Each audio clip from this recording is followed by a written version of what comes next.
galera, tudo bom com vocês? Professor Everton falando aqui. Vamos lá para mais uma aula, né, desse projeto aqui de Geoflix. Hoje sem vídeo, apenas áudio, tá bom? Então, vamos lá, sem muita conversa, vamos produzir. Vamos falar aqui, né, sobre o aquecimento global. O que é o aquecimento global? Por que que ele acontece? Quais as suas consequências? Quem assistiu já minhas aulas aí de forma presencial deve estar relembrando aí que eu fiz lá um mapinha mental, esquematizei umas setinhas para cá, umas setinhas para lá, deixando tudo organizadinho e vou estar reforçando aqui. O aquecimento global, galera, ele vai ser consequência, certo, do aumento do efeito estufa. Everton, mas o que é o efeito estufa? O efeito estufa fenômeno que acontece, certo, em nosso planeta e que é essencial para que exista vida, certo? Seja animal, vegetal, ou seja, a vida em nosso planeta, né, as condições climáticas que temos hoje, ela é resultante do efeito estufa, certo? Que é essencial para que as formas de vida possam se desenvolver. Qual é o problema do efeito estufa? A intensificação do efeito estufa, ou seja, é você aumentar a temperatura, certo, do planeta. Esse aumento de temperatura, por sua vez, ocasiona o que nós identificamos como aquecimento global. Show de bola? Olha só, o que é o efeito estufa? De forma natural, quem estava em sala de aula, deixa eu colocar aqui meu laser aqui. Quem estava em sala de aula, comigo lá assistindo, vai lembrar que eu fiz esse esquema aqui, que são os raios que vem, parte aqui já é refletido pelo espaço quando tem contato com a atmosfera, parte vai ser refletido novamente quando passa, né, quando tem contato aqui com a camada de ozônio e tal, e aqui ele vem, aquece a superfície terrestre e ele é devolvido para o espaço novamente de forma natural, certo? Qual é o problema do efeito estufa se intensificar? É quando aqui, ó, onde está esses pontinhos vermelhos aqui, eu tenho os gases poluentes do efeito estufa, os gases poluentes emitidos pelo homem, certo? O dióxido de carbono, por exemplo, certo? E eles vão criar uma barreira impedindo que certo? Esses raios solares voltem para o espaço novamente. Eles vão encontrar uma barreira aqui, ó, essa barreira, e essa barreira vai fazer com que parte desses raios retornem para a superfície novamente.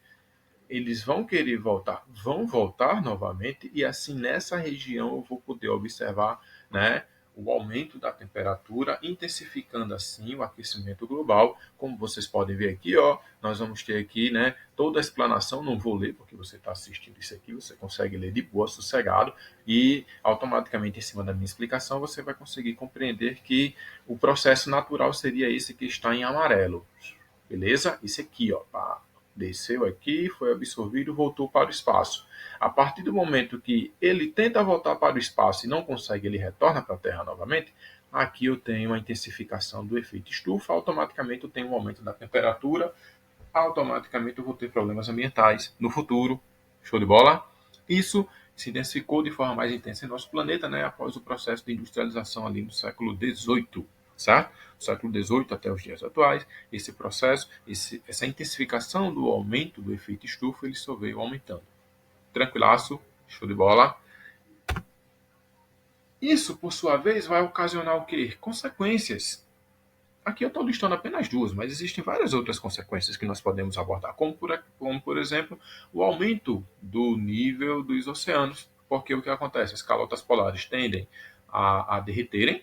A partir do momento que as calotas polares tendem a derreter, nós podemos observar um aumento no nível dos oceanos. Isso é uma das consequências devido ao aquecimento global, certo? Uma outra consequência que nós podemos observar é a chamada ilha de calor, né? Quem estava em sala comigo observou que eu fiz um desenhozinho, mais ou menos como esse aqui, tentei exemplificar lá, mostrando que nessas áreas onde eu tenho aqui, ó, maiores construções, né, áreas centrais, com muitos prédios, né, áreas muito verticalizadas, eu tenho uma tendência a ter uma ilha de calor, ou seja, a temperatura tende a ser maior aqui, diferentemente dessas áreas onde não vamos ter, né, uma verticalização tão intensa, como observamos desse lado e também observamos desse lado aqui. Nessas áreas onde temos construções humanas, né, prédios, indústrias, uma maior concentração das atividades humanas, essa área central tende a apresentar uma temperatura maior, beleza? Isso denominamos como ilha de calor, tá bom?